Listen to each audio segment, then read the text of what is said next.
Tata surya kita bisa saja memiliki lebih banyak planet dan kita sudah tahu ke-8 planetnya. Tapi ada planet lain yang mampu bertahan setelah tata surya kita terbentuk sekitar 4,5 miliar tahun yang lalu. Para astronom menggolongkan planet di tata surya ke dalam 3 kategori. Bumi termasuk dalam kategori pertama atau planet dalam yang berbatu-batu. Di situ ada Merkurius, Venus, Bumi dan Mars yang mengelilingi matahari. Keempatnya berada di sabuk asteroid utama yang memisahkan Mars dari Jupiter. Planet bongsor ini masuk dalam kategori kedua. Kategori ini ditempati oleh sekelompok planet luar yang juga dijuluki sebagai raksasa gas, termasuk Jupiter, Saturnus, Uranus, dan Neptunus. Keempat planet ini punya banyak kandungan es dan gas di sekitar intinya yang diyakini berbatu-batu.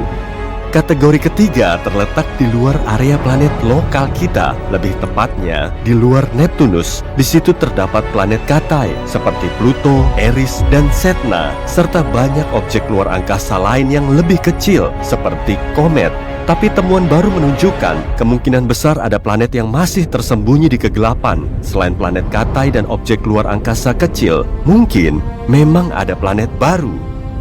Berdasarkan model yang dibuat oleh para ilmuwan, tepi tata surya kita pernah punya beberapa planet berbatu seukuran Mars atau Bumi. Lama-kelamaan, planet pengembara berbatu ini berinteraksi dengan medan gravitasi raksasa gas kita yang sangat kuat.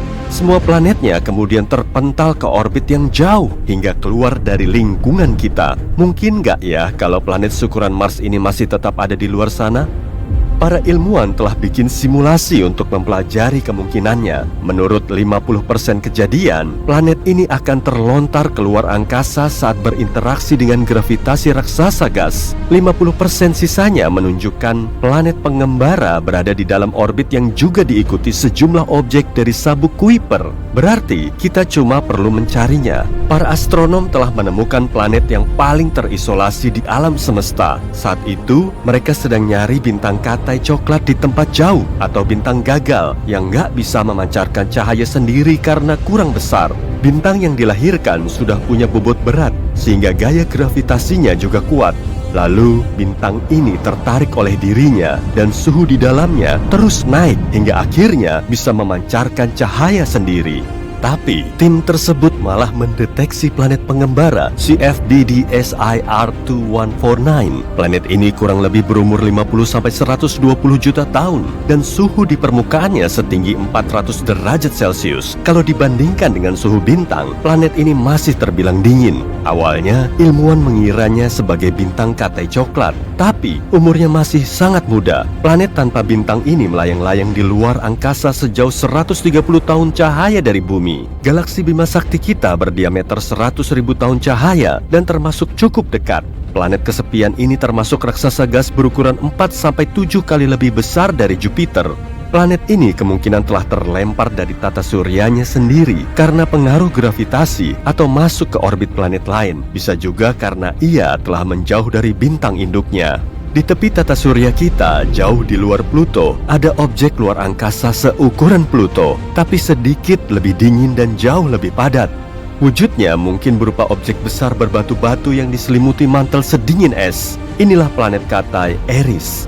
Pluto dan Eris sama-sama menempati sabuk Kuiper atau cincin luas berisi objek luar angkasa di luar Neptunus. Sehari di sana berlangsung selama 25,9 jam, agak mirip dengan di bumi. Tapi jarak Eris ke matahari 3 kali lebih jauh dari Pluto ke sang bintang. 1 tahun di sana berlangsung lebih lama, yaitu sekitar 557 tahun di bumi. Permukaan Eris sangat cerah dan dingin. Planet Katai ini juga termasuk objek paling reflektif di tata surya karena bisa memantulkan lebih dari 95% cahaya matahari yang mengenainya. Di area yang lebih jauh lagi, ada Super Saturnus J1407b. Planet yang ukurannya lebih besar dari Jupiter dan Saturnus ini termasuk eksoplanet atau planet yang mengitari bintang induk selain matahari. Super Saturnus berjarak 434 tahun cahaya dari bumi. Di rasi bintang Centaurus, inilah satu-satunya eksoplanet yang diketahui memiliki cincin mirip Saturnus. Planet ini juga punya sistem cincin yang besar, bahkan 200 kali lebih besar dari cincin Saturnus. Totalnya ada lebih dari 30 cincin yang masing-masing berdiameter puluhan juta kilometer. Di sela-sela cincin ini terdapat celah dan mungkin di situ ada sejumlah satelit menarik alias eksobulan. Kalau Super Saturnus ini bertukar tempat dengan Saturnus biasa, cincinnya akan sangat mendominasi angkasa kita. Cuma dengan mendongak kita akan langsung melihatnya. Pemandangan ini akan sangat menakjubkan karena ukurannya akan jauh lebih besar dari bulan purnama. Para ilmuwan sudah nemu ribuan planet di luar tata surya kita. Sebagiannya bisa sepadat besi, tapi sebagian lainnya sangat ringan. Lalu ada juga planet panas GJ1214b yang ukurannya lebih besar dari bumi dan lebih kecil dari Uranus. Jaraknya 4 tahun cahaya dari kita di rasi bintang Ophiuchus. Planet berair ini diselimuti atmosfer tebal yang diameternya 2,7 kalinya bumi. Bobotnya sendiri hampir 7 kali lebih berat dari planet kita. Kemungkinan besar planet ini terbentuk di area yang jauh dari bintangnya. Di situ kemungkinan juga banyak mengandung es cair. Tapi kemudian GJ1214b bermigrasi ke tempatnya sekarang. Karena suhu permukaannya sekitar 230 derajat Celcius, planet ini terlalu panas untuk ditinggali. Batuan di situ juga jauh lebih sedikit dan perairannya jauh lebih luas. Gimana rasanya ya hidup di planet tanpa daratan kayak gini? Seluruh permukaannya diselimuti lautan. Tekanan dan suhu tinggi di situ membuat airnya super cair serta esnya super panas. Di planet ini juga ada materi eksotis yang nggak bisa kita lihat di bumi. Gliese 436b adalah eksoplanet seukuran Neptunus, berjarak 30 tahun cahaya dari bumi di rasi bintang Leo. Planet ini mengorbit penuh bintangnya selama lebih dari 2 hari dengan melawan hukum fisika. Gliese 436b mengorbit bintangnya Gliese 436 yang lebih kecil, lebih dingin, dan lebih redup dari matahari kita. Jaraknya 15 kali lebih dekat dari jarak Merkurius ke matahari. Kalau dengar kata es, mungkin kamu akan ngebayangin minuman dingin yang dikasih es batu.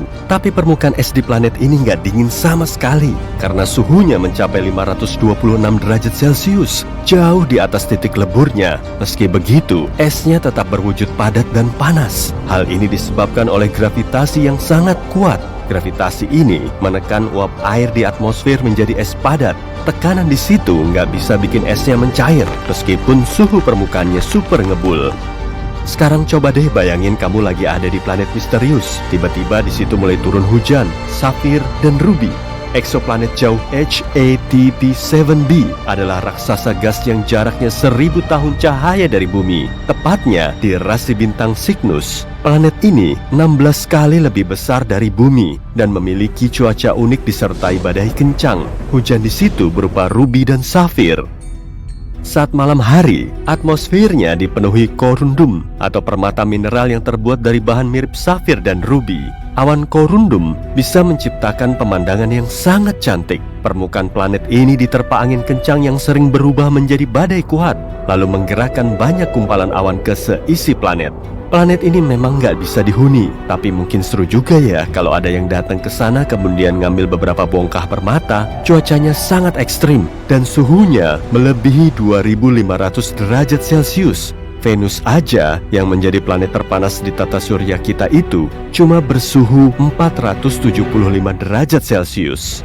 Di hamparan ruang angkasa, kamu bisa melihat titik biru kecil dan cantik di antara kegelapan. Inilah eksoplanet HD 189733b yang terletak 63 tahun cahaya dari bumi, tepatnya di rasi bintang Vulpecula.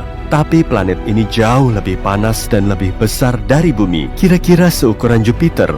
Kala revolusinya selama 2,2 hari di bumi. Orbitnya sangat dekat, hingga posisi planet ini kemungkinan besar nggak bisa berubah. Akibatnya, cuma satu sisinya aja yang menghadap ke bintangnya, sama seperti bulan kita yang cuma nunjukin satu sisinya menuju bumi. Kondisi cuaca di situ sangat ekstrim. Anginnya bertiup hingga 8.700 km per jam, atau 7 kali lipatnya kecepatan suara. Kalau di bumi, angin terkencangnya cuma sampai 370 km per jam. Tapi nggak cuma itu aja, tetes hujan di situ nggak berasal dari air, tapi dari kaca cair. Awannya terbuat dari silikat dan partikel atom.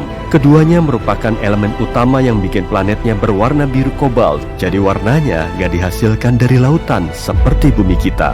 Bumi pernah berwarna ungu, tapi kini sebagian besarnya berwarna hijau. Meski diamati dari luar angkasa, hijau yang kita lihat itu berasal dari fotosintesis saat tumbuhan mengubah energi matahari menjadi energi yang mereka butuhkan untuk hidup dan menghasilkan oksigen.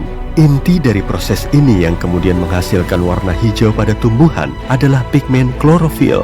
Tapi dulu ada suatu molekul yang bernama retinal. Pigmen ini menyerap cahaya kuning dan hijau, lalu mengubahnya menjadi merah dan biru. Jadi bumi kita pernah kelihatan ungu. Ada juga planet pink GJ504b yang lokasinya sangat jauh di rasi bintang Virgo.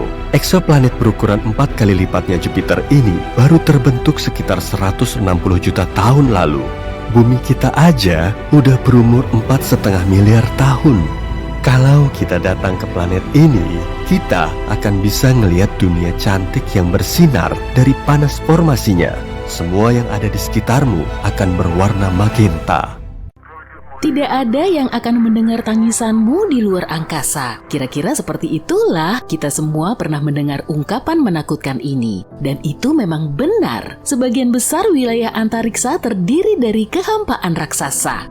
Ada banyak sekali ruang di luar angkasa, tapi ini bukan berarti tidak ada suara di luar angkasa. Malahan ada banyak suara dan beberapa di antaranya bahkan bisa membuatmu gemetar. Yuk kita simak suara-suara luar angkasa paling menakutkan. Oke, pertama-tama, bagaimana sih suara kosmik bisa terekam? Suara hanyalah getaran molekul saat berteriak, molekul-molekul saling mendorong dengan keras hingga mencapai telinga orang yang kamu teriaki. Kemudian, getaran ini dikirim ke otak dan kita mengartikannya sebagai sesuatu yang mungkin membuatmu perlu meminta maaf. Dengan kata lain, untuk mendengar sesuatu kita butuh molekul. Dan disitulah masalahnya, tidak ada satupun molekul di luar angkasa. Seluruh alam semesta hampir sepenuhnya terdiri dari ruang vakum, bukan vakum cleaner, tapi kehampaan mutlak. Meski begitu, para ilmuwan NASA masih bisa merekam suara luar angkasa. Kok bisa? Begini, ada beberapa jenis gelombang yang tidak peduli dengan molekul. Kita manusia biasa tidak bisa merasakannya tanpa alat khusus. Gelombang ini meliputi gelombang radio. Kita memerlukan radio atau alat lain untuk mendengarnya, dan itulah yang dilakukan oleh satelit-satelit NASA. Mereka menangkap berbagai gelombang radio.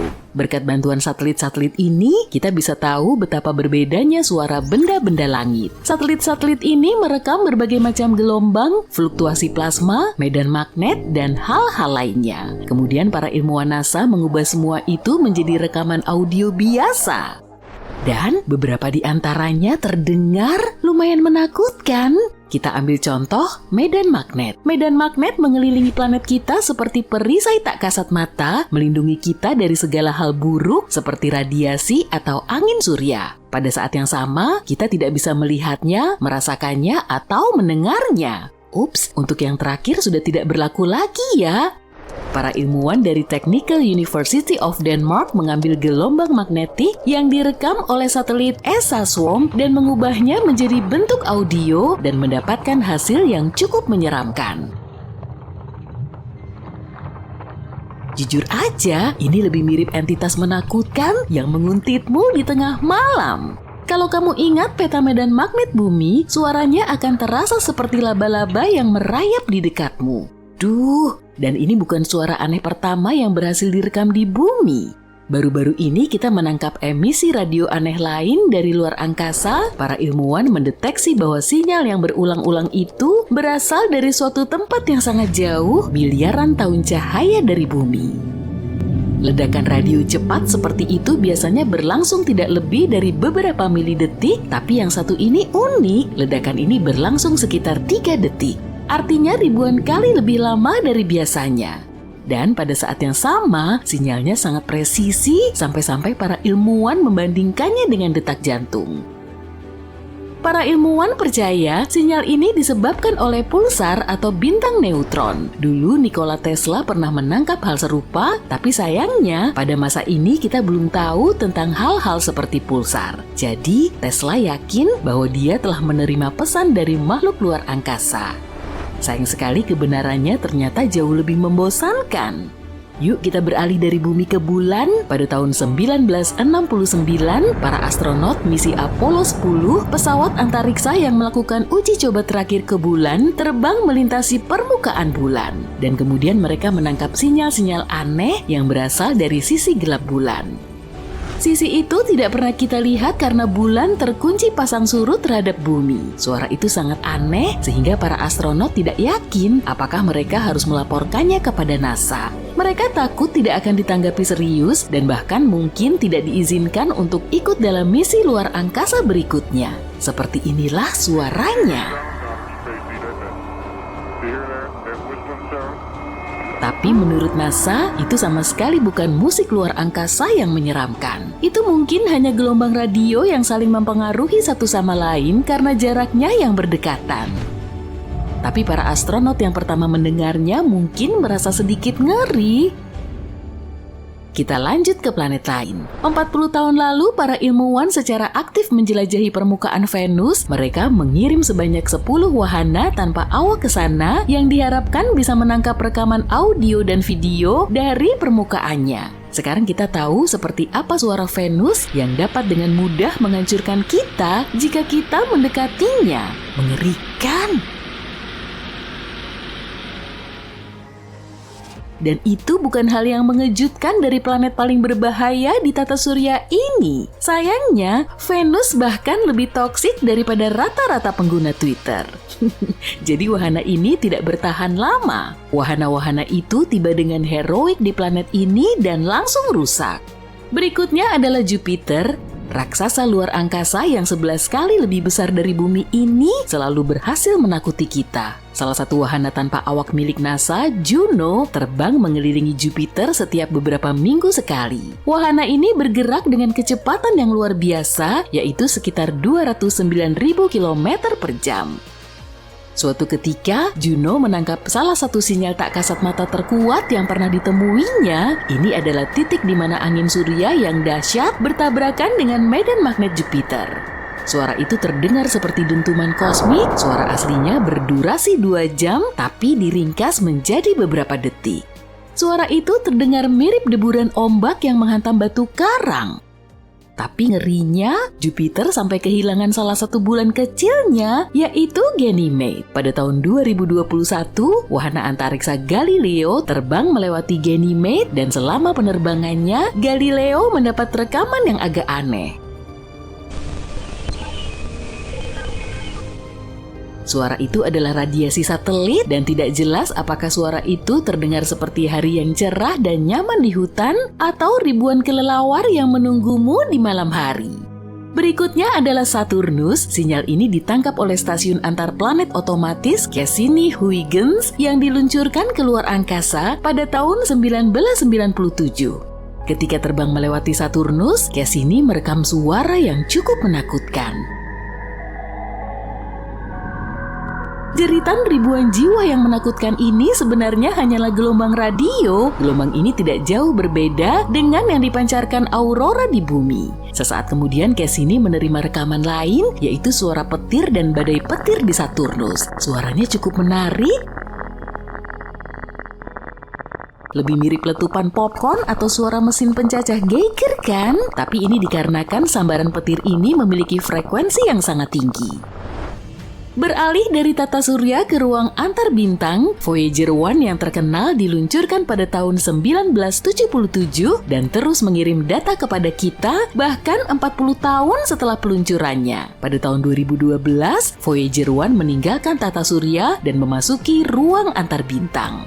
Dan ketika meninggalkan rumahnya, Voyager 1 mendeteksi suara gelombang plasma. Rekaman aslinya berdurasi 7 bulan, tapi untungnya para ilmuwan merasa kasihan kepada kita dan menguranginya menjadi 12 detik. Ini nggak terlalu menyeramkan, tapi tetap saja agak meresahkan.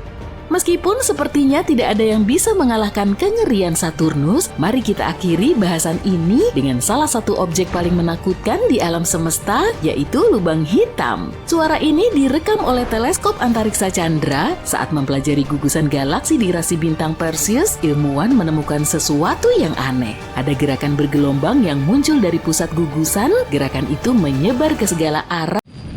Duh, gawat! Kamu mulai jatuh ke pusat lubang hitam. Nanti gimana dong nasib kamu? Eits, tenang dulu. Jatuh ke lubang hitam gak akan mengoyak tubuhmu dan pesawat luar angkasamu kok. Tapi syaratnya, kamu perlu jatuh di lubang hitam besar biar kamu bisa bertahan hidup. Kalau lubang hitamnya kecil, horizon peristiwanya terlalu sempit dan gravitasinya juga terus meningkat. Karena itulah, saat kamu meluruskan tanganmu ke depan, gravitasi di jemarimu akan jauh lebih kuat daripada di siku. Lalu tanganmu akan memanjang dan kamu langsung bisa ngerasain nyut-nyutannya yang tiada tara. Tapi skenarionya akan beda lagi sih kalau jatuhmu di lubang hitam supermasif seperti yang ada di pusat galaksi. Lubang hitam ini bisa sampai jutaan kali lebih berat dari matahari. Horizon peristiwanya juga lebar dan gravitasinya nggak begitu fluktuatif. Jadi bisa dibilang tekanan di bagian tumit dan kepalamu kurang lebih sama hingga kamu bisa sampai ke pusat lubang hitam ini. Mitos ini terbongkar juga akhirnya. Mitos lain juga mengklaim kita bisa nyelamatin bumi dari asteroid raksasa dengan ledakan besar. Caranya dengan mendaratkan pesawat luar angkasa di permukaan asteroid. Sekelompok astronot kemudian melubanginya, menaruh peledak, lalu terbang menjauh. Dan beberapa saat kemudian, duar! Kalau mereka pakai metode ini, asteroid tadi bisa hancur berkeping-keping, lalu jatuh ke permukaan bumi. Dan serpihan besarnya tetap akan menyebabkan banyak kerusakan. Yah, berarti misinya gagal dong. Untuk nyelamatin bumi dari peristiwa ini, para ilmuwan perlu bikin ledakan super besar. Dan itu nggak cuma di dalam asteroidnya saja, tapi juga di atas permukaannya. Kekuatan yang dihasilkan dari ledakan ini nantinya bisa menekan asteroid ke bawah, yang kemudian mengubah lintasannya agar terbang melewati bumi lagi. Beres! Oh iya, suara ledakan besar di asteroid ini nggak akan bisa kita dengerin kok. Beneran, kalau di film-film sih kita emang sering dengar suara pesawat dan pertempuran luar angkasa ya. Tapi itu cuma mitos. Suara adalah gelombang yang merambat oleh getaran molekul. Semisal nih, ada orang yang lagi tepuk tangan di dekatmu, gelombang suaranya akan menggerakkan molekul udara pertama di sekitar tepukan ini, lalu diikuti oleh molekul kedua, ketiga, dan seterusnya, hingga akhirnya sampai ke telingamu. Jadi intinya, suara akan bisa terdengar kalau di situ ada molekul air atau udara. Gelombang suara memang bisa merambat was-wus di atmosfer bumi, tapi di luar angkasa sana cuma ada ruang hampa. Kosong melompong dan gak ada apa-apa. Jadi kalau kamu mau tepuk tangan sekerasnya sambil bawa-bawa toa pun, suaranya gak akan bisa kedengeran. Mitos yang satu ini juga masih soal asteroid, tapi kita perlu terbang dulu melewati orbit Mars. Udah sampai di sabuk asteroid aja nih. Awas, ada gempuran batu raksasa dan bongkahan es karena awan asteroid di sini super padat. Tapi cuma bohong. Ruang angkasa itu maha luas dan jaraknya sangat jauh. Semua batu dan serpihan di sabuk asteroid cuma 4%-nya berat bulan. Jadi, kondisi di situ sangat lengang. Sebagai gambarannya, coba deh amati tabrakan dua galaksi ini. Ada miliaran bintang di masing-masing galaksi, dan kalau semuanya kita gabungin, kemungkinan besar akan terjadi tabrakan. Mitos lain juga mengklaim kalau di orbit kita nggak ada gravitasi. Kalau kamu dimasukin ke kotak besar setinggi 16 km di udara, lalu kotaknya dijatuhin ke tanah, kamu pasti akan jatuh bebas dengan kotak itu pada kecepatan yang sama. Gravitasinya serasa nol ya, padahal enggak, sama halnya dengan di orbit. Stasiun Luar Angkasa Internasional atau ISS berjarak 400 km di atas bumi dan stasiun ini terus jatuh ke orbit bumi. Kecepatannya saat ini sekitar 7,6 km per detik. Stasiun ini bisa melintasi Indonesia dari Sabang sampai Merauke hanya dalam waktu 11 menit. Jadi para astronot di ISS juga mengalami hal yang sama. Mereka jatuh bersama ISS pada kecepatan segitu. Oke, kita beralih ke bulan yuk. Bulan selalu menampakkan sisi yang sama karena satelit kita ini punya sisi gelap dan sinar matahari nggak pernah sampai ke situ. Tapi itu cuma mitos. Sebetulnya, posisi bulan terkunci oleh gravitasi bumi. Di sana juga ada siang dan malam loh. Hanya saja, rotasi bulan memang selaras dengan rotasi bumi. Jadi tiap kali kita menatap bulan, yang terlihat cuma satu sisinya. Karena di bulan juga ada siang hari, yaitu saat matahari bersinar, maka kurang tepat kalau kita menyebutnya sebagai sisi gelap, melainkan sisi terjauhnya. Foto-fotonya juga ada kok. Malahan, di situ juga ada loh salah satu kawah terbesar di seluruh tata surya kita. Namanya Basin Kutub Selatan Aitken, dan diameternya 2.500 km. Sebagian orang percaya kalau manusia nggak pernah menginjakan kaki di bulan. Oke, jadi ini baju luar angkasa asli yang dipakai para astronot pertama. Lihat deh sol sepatunya. Sejumlah orang juga mengklaim mereka nggak mungkin bisa meninggalkan jejak kaki seperti ini di permukaan bulan. Padahal sebetulnya bisa. Di bulan, astronot juga memakai sepatu tambahan di luar bajunya. Dan sol ini sama persis dengan jejak kaki di bulan.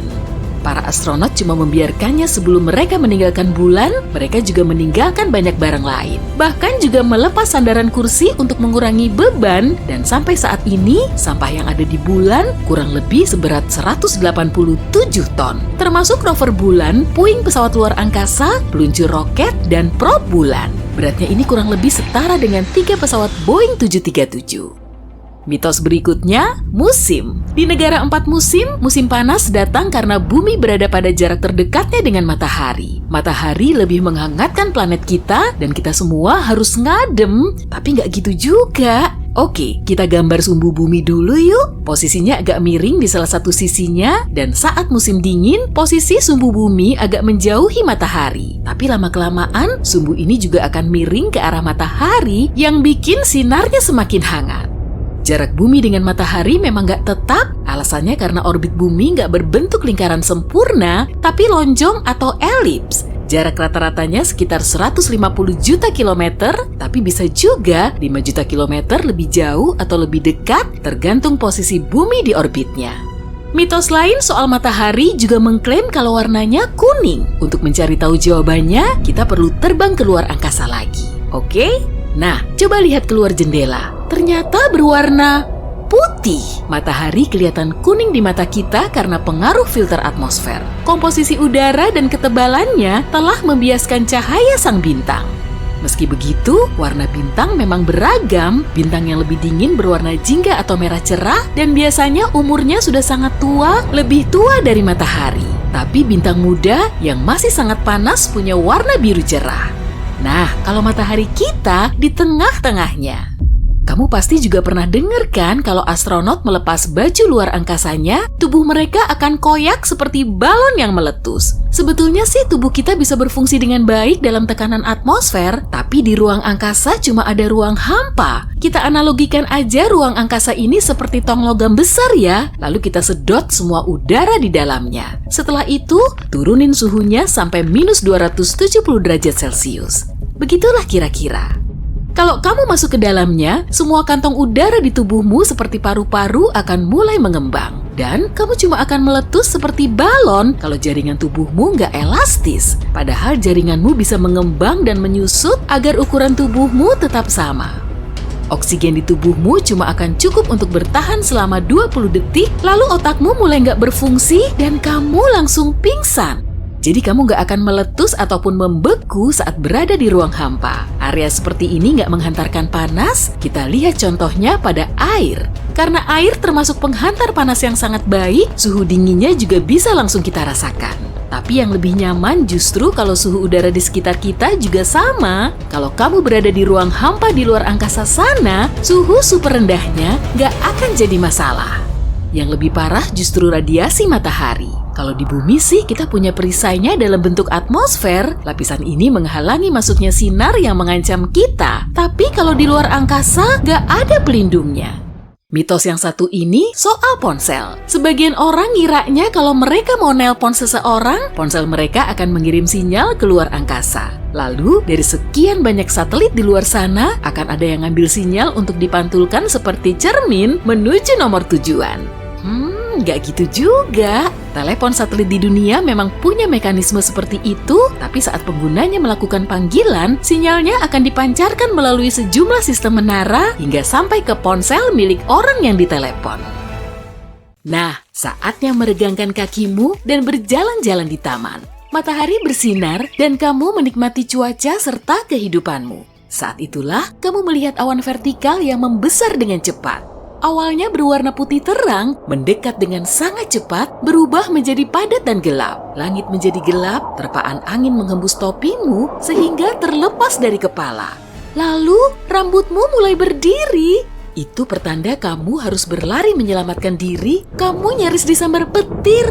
Pada saat ini, muatan positif meningkat di seluruh tubuhmu. Muatan itu akan mencapai bagian badai yang bermuatan negatif. Jika kamu tidak bereaksi cepat, kedua muatan akan bertemu dan akan berakhir buruk bagimu.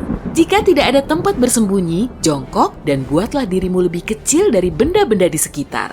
Jangan berbaring di tanah, kemungkinan tanahnya basah sehingga bisa menghantarkan listrik dengan baik. Ada juga tanda-tanda lain yang mengisyaratkan bahaya saat badai petir. Telapak tanganmu mungkin mulai berkeringat, kamu mungkin mendengar bunyi berderak, mendengung, atau bergetar aneh yang berasal dari benda-benda logam di dekatmu. Kulitmu bisa mulai terasa gatal, mungkin ada rasa logam aneh dalam mulutmu. Jika memang kamu tidak sedang mengunyah aluminium foil, waspadalah. Ditambah, kemungkinan kamu mencium bau klorin. Itu ozon, muatan listrik memecah molekul nitrogen dan oksigen, yaitu gas utama penyusun atmosfer menjadi atom-atom yang terpisah. Ketika atom-atom itu menyatu lagi, sebagian menghasilkan molekul yang terdiri dari 3 atom oksigen. Itulah ozon. Kamu bisa mencium baunya selama badai petir sebab hembusan angin turut membawanya dari ketinggian mencapai ketinggian hidungmu. Kamu bisa memperkirakan seberapa dekat sebuah badai petir dengan mengukur waktu antara kilat terlihat dan petir terdengar. Setiap 5 detiknya berarti berjarak sekitar 1,5 kilometer. Langit di atas kepalamu menjadi gelap dan berubah warna menjadi hijau tak menyenangkan. Sesuatu menghantam pipimu. Aduh, sakit. Kamu memungut benda yang menghantammu. Hujan es raksasa, tapi di luar udara tidak begitu dingin dan juga tidak hujan.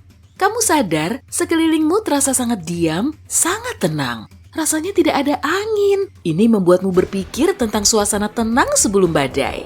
Dan memang kamu segera mendengar bunyi. Bunyi itu mendekat dengan cepat dan berubah menjadi deru seolah kereta barang sedang mendekatimu.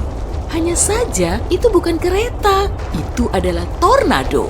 Dan kamu hampir tidak punya waktu untuk melarikan diri. Corong tornado tidak terlihat di balik kumpulan puing-puing beterbangan. Tetapi kamu tidak mungkin keliru membedakan terowongan udara berputar ini dari benda lain. Jika saat tornado terjadi, kamu sedang berada di jalan, menjauhlah sejauh mungkin dari mobilmu. Ini akan mencegah kendaraan itu meluncur cepat ke arahmu. Cari parit, tiaraplah di dalamnya. Dan lindungi kepalamu. Jika kamu di dalam rumah, menjauhlah dari jendela dan kalau memungkinkan, berlindunglah di ruang bawah tanah. Sekarang, kamu berada di tepi laut, berjalan menyusuri pantai sambil menikmati angin sepoi-sepoi. Tiba-tiba tanah di bawah kakimu mulai bergetar. Pasti ini gempa bumi. Keanehan lain yang kamu lihat adalah air surut dari pantai dengan kecepatan luar biasa. Air meninggalkan dasar laut terbuka, terumbu karang, dan bahkan ikan. Saat itulah kamu mendengar bunyi menderu di kejauhan. Tsunami! Dan kamu hanya punya beberapa menit untuk menyelamatkan diri. Segera cari tempat tinggi. Sebuah gelombang raksasa sudah melesat cepat menuju pantai. Itu bukan satu-satunya cara tsunami mencapaimu. Tsunami tidak selalu datang menghempas pantai sebagai sejumlah gelombang raksasa. Tsunami bisa tampak seperti gelombang pasang yang cepat naik. Ia biasanya terjadi karena turbulensi bawah air yang hebat. Ia menarik orang yang berada di bawah permukaan laut dan melemparkan benda-benda berat ke sekitar. Kamu juga bisa melihat air laut bergelembung, berputar-putar, dan membentuk pola-pola aneh. Ini pertanda lain akan datangnya tsunami. Anjingmu gelisah. Ia mencakar-cakar pintu, berlarian di dalam rumahmu, dan mencoba berlindung di sudut. Anjing yang biasanya tenang dan jinak, sekarang melolong dan menggonggong. Cuaca juga sudah kacau dalam beberapa hari terakhir, satu hari panas dan dingin membeku 24 jam kemudian. Ditambah, sungai kecil di dekat rumahmu berubah menjadi hidup, bergelembung ketika mengalir. Baru ketika gelas-gelas mulai berdentingan dalam lemari mula, kamu menyadari artinya. Bunyi denting itu disebabkan oleh getaran awal, gempa-gempa kecil yang mendahului gempa utama. Gempa bumi sering terjadi dalam rangkaian. Kalau terjadi beberapa gempa lemah, kemungkinan gempa yang jauh lebih besar akan segera menyusul. Beberapa saat sebelum gempa, mungkin kamu melihat sinar biru aneh. Sebagiannya seperti berasal dari tanah, yang lain melayang-layang di udara. Inilah yang disebut cahaya gempa bumi. Berasal dari batuan yang mengalami tekanan sangat besar, cahaya ini bisa dilihat berhari-hari atau beberapa detik saja sebelum tanah mulai bergoncang. Namun begitu, para ahli meragukan keberadaan cahaya gempa. Jika kamu merasa akan terjadi gempa bumi dan kebetulan ada ikan lele dalam akuariummu, perhatikan perilakunya. Para ilmuwan telah membuktikan spesies ikan ini bisa bereaksi terhadap getaran bumi. Ikan itu menjadi gelisah ketika aktivitas seismik tinggi. Sebagian serangga dapat merasakan akan datangnya badai. Mereka mempersiapkan diri untuk menghadapi bencana alam dengan menghentikan gerakan apapun. Karena itu, jika kamu melihat banyak serangga di sekitarmu tampak mengantuk, carilah tempat berlindung. Adapun lebah, mereka bisa meramalkan hujan badai lebat. Mereka mulai bekerja lebih giat sehari sebelum mulai hujan. Gelombang laut persegi muncul ketika dua pola gelombang yang berbeda saling bertabrakan. Fenomena ini sepertinya luar biasa, tetapi hanya kalau dilihat dari pantai. Jangan sampai kamu punya pikiran ingin masuk ke laut untuk bermain dalam gelombang semacam itu ya. Di tempat itu ada arus silang di bawah air yang bisa dengan mudah menyeret perenang andal sekalipun. Dan jika kamu melihat gelombang berombak-ombak membawa puing-puing dan rumput laut, tetaplah di luar air juga. Bisa jadi itu adalah pertanda akan datangnya arus pecah yang kuat. Arus ini bisa menghanyutkanmu jatuh ke laut. Jika kamu melihat benda hijau berbau di permukaan laut atau danau, menjauhlah dari air. Bisa jadi itu adalah ledakan populasi alga berbahaya. Kamu tidak dapat mengetahui beracun atau tidaknya pada pandangan pertama. Itu sebabnya lebih baik menghindar sama sekali. 3-4 hari sebelum datangnya siklon tropis, permukaan laut atau samudra bisa naik sampai setinggi 2 meter. Gelombang menghempas pantai setiap 9 detik, semakin dekat siklon tropis, semakin cepat ombak memecah pantai.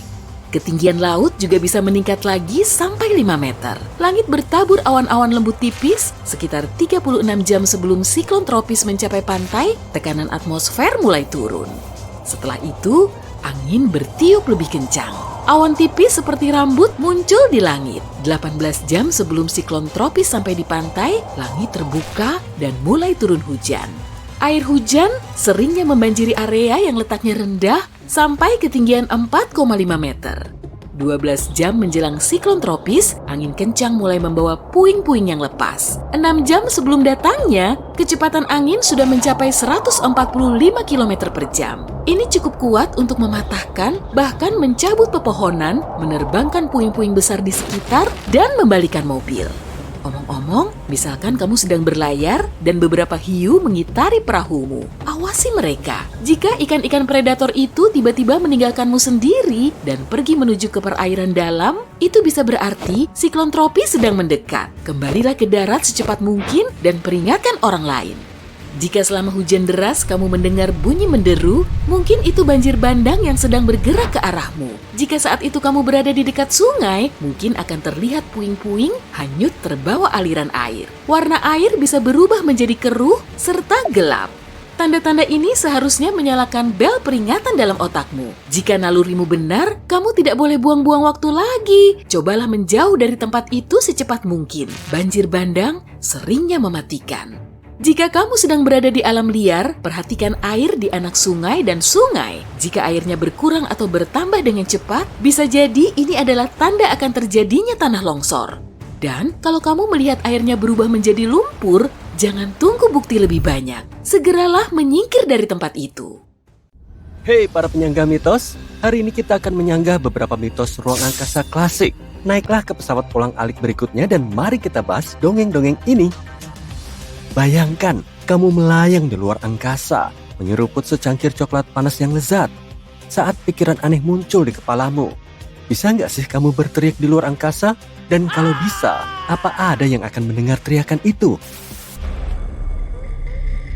Kalau kamu pernah menonton film Alien, maka kamu tahu jawabannya.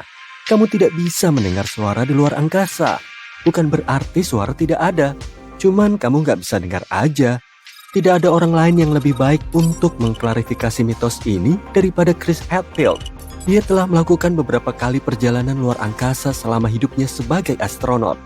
Dan begitu berada dalam kegelapan ruang angkasa, kamu tidak bisa mendengar apapun. Yang kamu dengar hanyalah keheningan total. Tapi di kejauhan kan ada bola ledakan besar alias matahari. Kita tidak bisa mendengar ledakan yang terjadi karena tidak ada medium yang bisa dilalui suara. Akan sangat tidak nyaman bagi seorang astronot jika mereka bisa mendengar semua suara yang terjadi di luar angkasa. Sekarang, bayangkan kamu lagi melesat di angkasa seperti pahlawan super futuristik ketika bintang jatuh melintas di sisimu. Tapi tunggu dulu, apa itu benar-benar bintang? Sayangnya, bintang jatuh sama sekali bukan bintang. Bintang jatuh adalah batuan ruang angkasa kecil yang dikenal sebagai meteorit yang memasuki atmosfer bumi dan menciptakan pertunjukan cahaya yang menakjubkan. Oh, dan karena kita lagi menyanggah mitos, mari kita lanjutkan ke mitos lainnya. Kamu mungkin pernah dengar kalau meteor hanya menabrak bumi dalam kesempatan yang sangat langka. Seperti saat kiamat yang memusnahkan dinosaurus itu tidak benar. Para ilmuwan memperkirakan bahwa sekitar 48 ton bahan meteorit jatuh ke bumi setiap hari. Tapi hampir semua materi ini menguap di atmosfer bumi. Jejak terang yang kita lihat di langit malam itulah yang kita kenal sebagai bintang jatuh. Nah, lain kali kalau kamu mau membuat harapan pada bintang jatuh, ingatlah bahwa kamu sebenarnya berharap pada sepotong kecil puing-puing angkasa. Sama sekali nggak romantis sih. Bisa nggak sih kita terbang menuju stratosfer naik balon udara? Ternyata bisa loh. Stratosfer bumi itu relatif dekat dengan tanah, sekitar 11 atau 12 km dari permukaan bumi. Tapi lapisan ini terus berlanjut jauh ke atas. Kalau kamu terbang ke stratosfer dengan balon udara tertentu, pastikan kamu membawa peralatan yang sangat bagus. Kamu akan membutuhkan pakaian khusus dan beberapa alat bantu pernapasan, karena udara mulai menipis begitu kamu terbang semakin tinggi. Tentu saja, kalau naik ke atas, kamu bisa mendapatkan gambar kelengkungan bumi. Jadi, kamu harus bawa semacam harness dada buat tempat kamera atau semacamnya. Dan kenapa nggak sekalian live streaming aja? Pasti ditonton seluruh dunia. Bayangkan, sudah 102 hari sejak kamu meninggalkan bumi. Kamu sudah beradaptasi dengan kehidupan di luar angkasa. Tapi, ada sesuatu yang aneh terjadi pada tubuhmu. Kamu bertambah tinggi. Kok bisa ya? Tenang, itu normal kok. Kenyataannya, kamu tidak bertambah tinggi. Inilah yang terjadi pada tubuh saat tidak terpengaruh gravitasi. Ada ruang alami antara tulang belakang dan sendi di dalam tubuh kita. Di bumi, ruang ini hampir sepenuhnya terhimpit karena gaya gravitasi. Tapi di luar angkasa, tubuhmu istirahat dari gaya dorong gravitasi dan mulai merenggang. Jadi ya, astronot bisa tumbuh hingga 3% lebih tinggi saat berada dalam misi yang panjang. Dan menariknya, NASA sudah mengetahui hal ini ketika mereka membuat pakaian luar angkasa. Dengan begini, para astronot akan selalu memiliki ruang ekstra dalam pakaian mereka. Begitu astronot kembali ke bumi, efek anti-gravitasi akan hilang. Jadi, mungkin mereka akan merasa celananya cingkrang dulu beberapa hari sebelum celananya itu pas di tubuh mereka lagi. Gak pernah kebayang ada pintu pesawat yang terbuka di tengah penerbangan dan sekumpulan penumpang tersedot ke atmosfer seperti bulu-bulu yang berterbangan. Aku yakin sebagian besar dari kita pasti pernah membayangkan hal yang sama saat berada di dalam pesawat. Nah, bayangkan kalau hal ini terjadi di luar angkasa. Pengetahuan umum mengatakan bahwa jika seorang astronot tersedot keluar dari airlock, orang tersebut akan terbakar sampai gosong. Bersiaplah, karena hal ini tidak hanya benar, tapi kenyataannya jauh lebih buruk.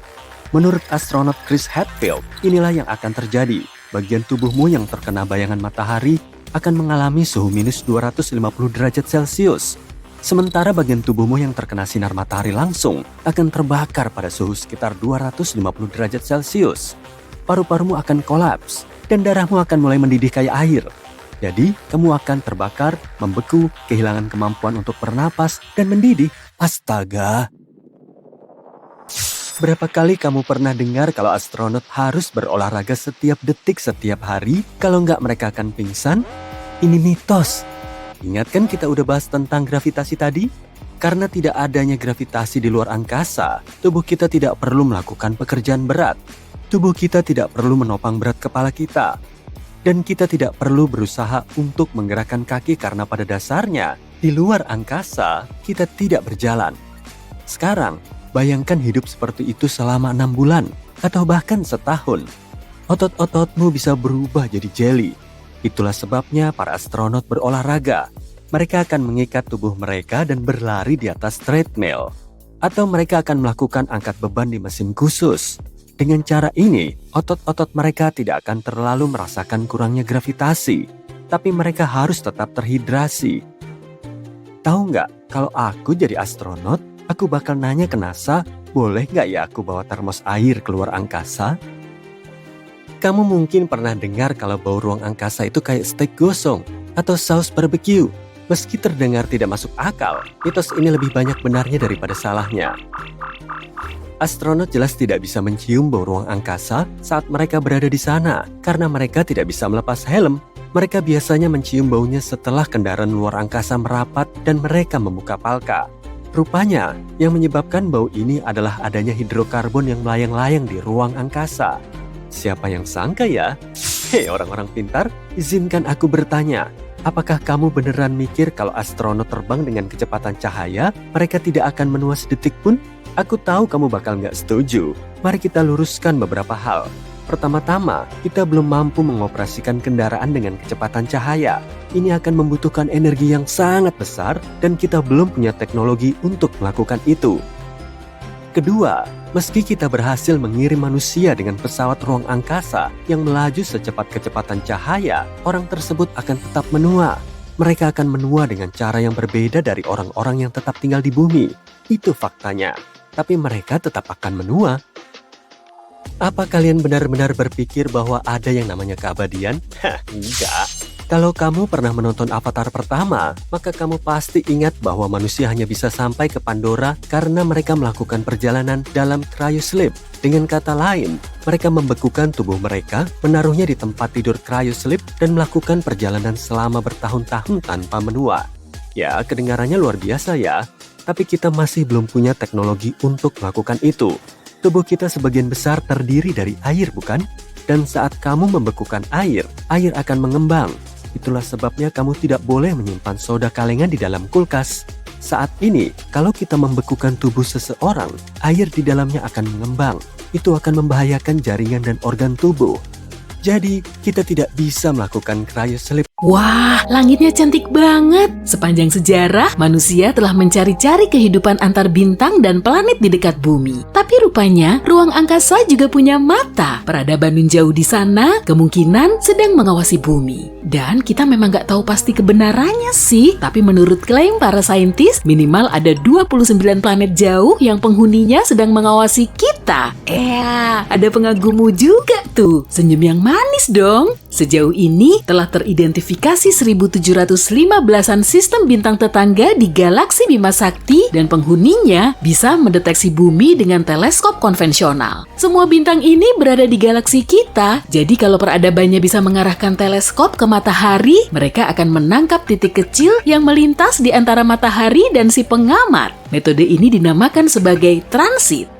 Biasanya transit digunakan untuk mendeteksi planet dalam astronomi. Kita juga bisa loh mengamati fenomena ini dari rumah secara langsung cuma dengan teleskop. Arahin aja teleskopnya ke matahari, kemudian tunggu. Ada Merkurius tuh, planet yang paling dekat dengan matahari ini cuma kelihatan sebagai titik kecil. Proses transit Merkurius bisa berlangsung minimal selama 5 jam. Dan fenomena ini bisa terjadi sampai 14 kali dalam seabad. Transit berikutnya diperkirakan akan berlangsung pada tanggal 13 November 2032.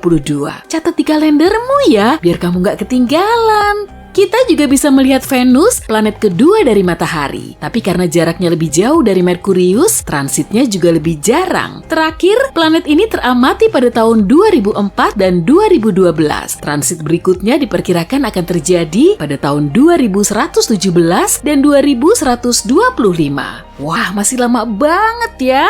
Penghuni sistem bintang ini kemungkinan bisa mengamati bumi, tapi teleskop jarak jauh punya mekanisme lain. Sebetulnya si pengamat nggak akan bisa mendeteksi titik hitam dengan matahari berada di belakangnya. Teleskop ini akan mengukur kecerahan matahari kita, dan saat posisi bumi mulai berada di antara matahari dan si pengamat, teleskop akan mendeteksi intensitasnya akan menurun karena planet kita menghalangi cahayanya. Saintis dari peradaban di luar bumi kemudian akan mampu memanfaatkan penurunan intensitas cahaya matahari untuk menghitung ukuran planet kita. Tapi dari 1700-an sistem bintang ini, gak semuanya punya kehidupan. Ilmuwan telah memilahnya lagi menjadi 29 planet di dekat sang bintang. Planet ini berpotensi laik huni karena ukurannya kurang lebih sebesar bumi dan berada dalam zona laik huni dari bintang induknya. Berarti jaraknya gak terlalu mepet dan suhunya gak terlalu ngebul untuk mendukung terbentuknya kehidupan. Airnya juga gak langsung menguap karena jaraknya gak terlalu jauh, suhunya juga gak terlalu dingin, dan airnya gak berwujud es. Jadi kita bisa berasumsi kalau di sana ada peradaban, mengingat bahwa air merupakan unsur penting bagi proses terbentuknya kehidupan. Menurut teori, penghuni planet ini bisa melihat transit bumi selama 5.000 tahun terakhir. Saat manusia di bumi sedang membangun piramida Giza dan Stonehenge, makhluk di luar sana kemungkinan telah mengamati nenek moyang kita. Salah satu dari planet ini cuma berjarak 11 tahun cahaya dari bumi, tepatnya di dekat bintang Ross 128 alias Katai Merah di rasi bintang Virgo. Di situ ada eksoplanet berukuran 2 kali lebih besar dari bumi yang termasuk dalam zona laik huni. Menurut teori, penghuni planet ini bisa melihat transit bumi secara rutin selama 2000 tahun. Tapi sekitar 900 tahun yang lalu, posisinya telah tergeser. Planet lain sejauh 12,5 tahun cahaya berada di dekat bintang induk T-Garden. Dari sini, transit bumi bisa teramati dan penghuninya bisa mengamati kehidupan kita selama 29 tahun. Pengamatan para ilmuwan juga tertuju pada sistem bintang TRAPPIST-1. Di dalamnya terdapat sekitar 7 eksoplanet hampir mirip dengan tata surya kita, dan 4 di antaranya berada dalam zona laik huni dari bintang induknya. Tapi penghuninya nggak bisa mengamati bumi hingga 16 abad lagi. Meski begitu, kita masih bisa nyoba berinteraksi dengan semua planet ini karena jaraknya cukup dekat dan bisa menangkap sinyal radio dari bumi. Gelombang radio bisa menembus ruang angkasa dengan kecepatan cahaya, dan planet kita telah memancarkan sinyal radio secara non-stop sejak tahun 1895. Jadi, bumi kita sangat bising dengan spektrum radionya. Kalau ada planet yang dihuni peradaban cerdas dalam jarak 125 tahun cahaya, sinyal radio kita pasti sudah sampai di tujuan. Tapi masalahnya, kita juga perlu nunggu hampir selama itu untuk mendapat balasannya. Belum lagi, mereka cuma memanfaatkan sinyal radio dalam waktu yang relatif pendek. Saat ini pun, kita lebih banyak memakai Bluetooth dan serat optik daripada radio, kecuali untuk laporan lalu lintas. Lama-lama semua sinyal radio ini juga akan lenyap. Peradaban di luar bumi yang menggunakan komunikasi radio pasti memiliki teknologi maju. Tapi bisa juga kehidupan di luar angkasa sana jauh berlainan dari asumsi kita. Sinyal radio sudah sampai di planet tersebut, tapi penghuninya nggak bisa menerimanya. Dan saat mereka bikin antena untuk menerima sinyal radio kita malah sudah nggak memancarkannya lagi. Meski begitu, para ilmuwan terus berupaya untuk mengirim sinyal radio terenkripsi ke ruang angkasa agar bisa berkomunikasi dengan peradaban di luar bumi. Pada tahun 1974, mereka telah mengirim pesan Arecibo ke medium antar bintang. Kalaupun memang ada peradaban yang memahami pesan itu, mereka akan melihat bentuk kotak seperti ini.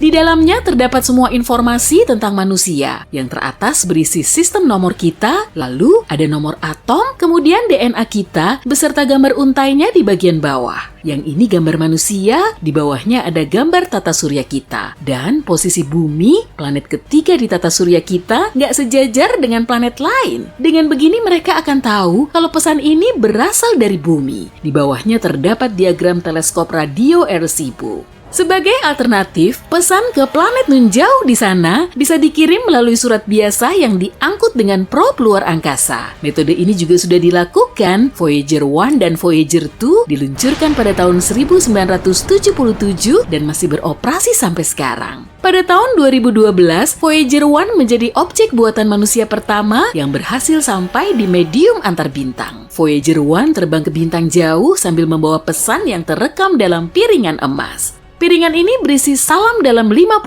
bahasa di seluruh dunia. Ada juga musik dari berbagai penjurunya, serta berbagai bunyi-bunyian seperti bunyi lautan, suara manusia, dan suara hewan. Selain itu, ada 116 foto yang termuat di dalamnya, termasuk foto manusia dan lanskap bumi. Gambar tersebut juga memuat informasi soal matahari dan DNA kita. Di wadah piringan itu, terdapat petunjuk beserta jarum untuk memutar rekamannya. Ada juga peta pulsar galaksi kita agar astronom dari peradaban di luar bumi bisa menemukan tata surya kita. Tapi metode seperti ini punya kelemahan utama pada waktu. Voyager 1 akan sampai di destinasi pertamanya, yaitu bintang Gliese 445 dalam waktu 40.000 tahun. Lalu Voyager 2 akan tiba di bintang Ross 248 dalam waktu 42.000 tahun. Dan selama sekitar 296.000 tahun, Voyager 2 akan melintasi Sirius, bintang paling terang di langit malam.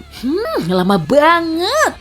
Peradaban di luar bumi juga bisa mendeteksi kita dengan kalkulasi dan rumus. Mereka cuma perlu lebih jeli saat mengamati matahari. Dalam sistem bintang berplanet, bintang induk nggak cuma diam. Ia berputar pada orbit kecil dan bintang yang berat ini menarik semua planet di sekitarnya. Tapi planet tersebut juga punya gravitasi dan resistansi sendiri. Akibatnya sang bintang agak bergeser, kemudian berputar. Peradaban di luar bumi bisa memperkirakan pergeseran matahari untuk menentukan masa planet di dekatnya. Dengan metode ini, para astronom bisa menemukan 548 eksoplanet. Semisal kita nyoba berkomunikasi dengan eksoplanet di sekitar bintang terdekat kita, Proxima Centauri. Di situ memang ada eksoplanet, tapi radiasi dari bintang induknya bisa menghancurkan semua rupa kehidupan di permukaannya. Kalaupun kita mendapatkan sinyal balasan, komunikasinya akan berlangsung super lelet, bahkan paling lambat sepanjang sejarah karena pengirimannya selama 4,2 tahun. Dan kita perlu nunggu 4,2 tahun lagi untuk dapat balasannya. Baru kemudian kita bisa menindaklanjutinya. Peradaban ini nggak bisa terbang keluar angkasa, maka kita perlu menjemput bola. Meskipun jarak bintang Proxima Centauri paling dekat dengan tata surya kita, perjalanan ke situ perlu waktu selama 73.000 tahun dengan roket konvensional. Jadi kita perlu bikin wahana antariksa yang bisa ngebut dengan kecepatan cahaya. Itu pun masih nyita waktu sampai 4,2 tahun untuk sampai di tujuan. Semisal nih, kita beneran nemu kehidupan di luar bumi yang berlokasi di seberang Bima Sakti. Galaksi kita ini berdiameter 100.000 tahun cahaya. Jadi kita perlu waktu 100.000 tahun untuk melintasinya. Mungkin kita perlu mematahkan hukum fisika atau mengangkut semua peradaban manusia ke dalam pesawat luar angkasa raksasa yang akan terbang melintasi bintang selama ribuan tahun. Dan saat diluncurkan dari bumi, cuma kru pertama yang paling tangguh yang nantinya bisa melihat sistem bintang lain dari jendela pesawat luar angkasa. Hei, geser dikit dong, aku kan juga pengen lihat keluar. Ini terjadi dulu sekali dan jauh sekali dari planet kita di seberang alam semesta. Ledakan dahsyat radiasi gamma berlangsung hanya setengah detik. Tapi ledakan itu melepaskan jumlah energi yang sangat besar, lebih dari yang dihasilkan matahari dalam 10 miliar tahun. Cahaya singkat ini menerangi langit, setelah itu kilauan yang jauh lebih lembut dan lama menggantikannya. Melihat cahaya yang pudar ini, para astronom di bumi menyadari sinyal inframerah aneh. Sinyal itu tak terlihat oleh mata manusia, tapi bisa diketahui sebagai panas. Setelah meneliti fenomena ini dengan gelombang sinar X, radio, optis, dan inframerah, tim astrofisika membuat kesimpulan mengejutkan. Tampaknya, manusia akhirnya melihat magnetar baru untuk kali pertama. Magnetar ini kemungkinan terbentuk setelah dua bintang neutron bersatu. Itu menghasilkan kilonova, salah satu ledakan bintang paling terang dan besar. Cahayanya akhirnya mencapai bumi pada 22 Mei 2020. Tapi tunggu dulu, bagaimana kalau kita cari tahu dulu apa itu nova, magnetar, dan bintang neutron?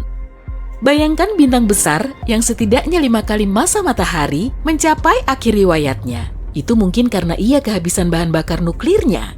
Jika itu terjadi, bintang itu mulai mendingin. Tekanan di dalamnya turun dan gravitasi mulai menekan ke dalam. Lalu, massa yang lebih dari 1 juta kali massa bumi runtuh dalam 15 detik. Itu terjadi sangat cepat, sehingga gelombang kejut hebat menyebabkan bagian luar bintang meledak dan menghasilkan ledakan cahaya yang membutakan. Ledakan kuat ini disebut supernova. Yang tersisa adalah inti yang luar biasa padat dengan awan gas panas besar disebut nebula yang membentang di sekitarnya. Jika bintangnya sudah cukup besar, lebih dari 10 kali ukuran matahari, ia kemungkinan berubah menjadi lubang hitam. Omong-omong, saat satu bintang yang ukurannya mirip matahari kehabisan bahan bakarnya, ia berubah menjadi katai putih. Ia mengeluarkan sebagian besar materi luarnya dan hanya inti panas bintang ini yang bertahan. Inti seperti itu biasanya mencapai suhu 100.000 derajat Celcius. Katai putih hanya sedikit lebih besar dari planet kita, tapi masanya setengah kali matahari. Dengan kata lain, bintang-bintang ini adalah beberapa objek paling padat di alam semesta. Katai putih bisa 200.000 kali lebih padat daripada bumi.